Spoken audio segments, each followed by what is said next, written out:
রংপুরের মুস্তাফিজুর রহমান, মেয়র মোস্তফা যার নাম, উনি আজকে একটা স্টেটমেন্ট দিয়েছেন তার জায়গা থেকে যে আওয়ামী লীগের যারা ভালো নেতা ছিল তাদেরকে তারা তাদের জাতীয় পার্টির পরের নির্বাচনে নাকি মনোনয়ন দিবে।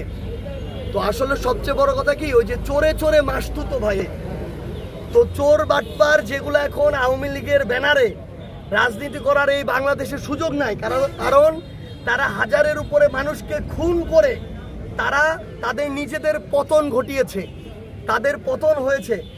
তাদের যে মা, সেই মা এই দেশ ছেড়ে পালিয়েছে। সে যদি ওই রকম ভালো হইতো তাইলে তো দাঁড়ায় থাকতো। সে তো জানে যে সে এতগুলা খুনের খুনি এবং নির্দেশদাতা, জনগণ তাকে পাইলে তার আস্ত রাখবে না, এই জন্য সে দেশ ছেড়ে পালাইছে। তো এই এক চোর পালাইছে, আরেক চোর এখন তাদের ব্যানারে, যেই চোর এতদিন তাদের ছায়াতলে ছিল সেই চোর এখন তাদের ব্যানারে তাদেরকে আশ্রয় দেওয়ার কথা চিন্তা করতেছে। আরে আওয়ামী লীগের একটা নেতা এই চুরি বাটপারি সন্ত্রাসী চাঁদাবাজি খুনি এটা ছাড়া কে নেতা হইছে? যে নেতা মানে যে ওই একটা জেলার সভাপতি সেক্রেটারি ছিল, এই ছিল ওই ছিল, বিভিন্ন পদে ছিল, আমরা মনে করি প্রত্যেকেই সকল অপকর্মের জন্য দায়ী।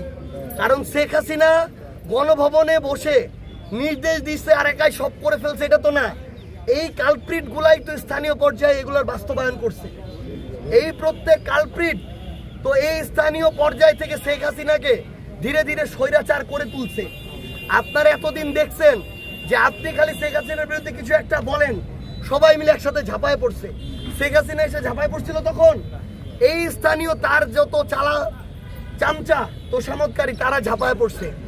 তো এরা প্রত্যেকেই এই গণহত্যার জন্য দায়ী। এখানে ভালো নেতা খারাপ নেতার কিছু নাই।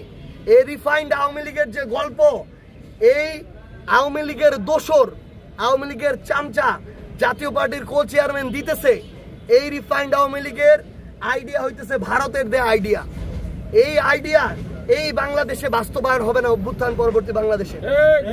আমরা স্পষ্ট করে একটা কথা বলি, এই বাংলাদেশে যারা 2009-এ বিডিআর হত্যাকাণ্ড ঘটিয়েছে, শাপলায় আমাদের আলেম ভাইদের উপরে নৃশংস হত্যাকাণ্ড ঘটিয়েছে, এই 24-এর অভ্যুত্থানে হাজারের অধিক ছাত্র জনতাকে খুন করেছে, সেই খুনিরা এই বাংলাদেশে কখনো রাজনীতি করতে পারে না।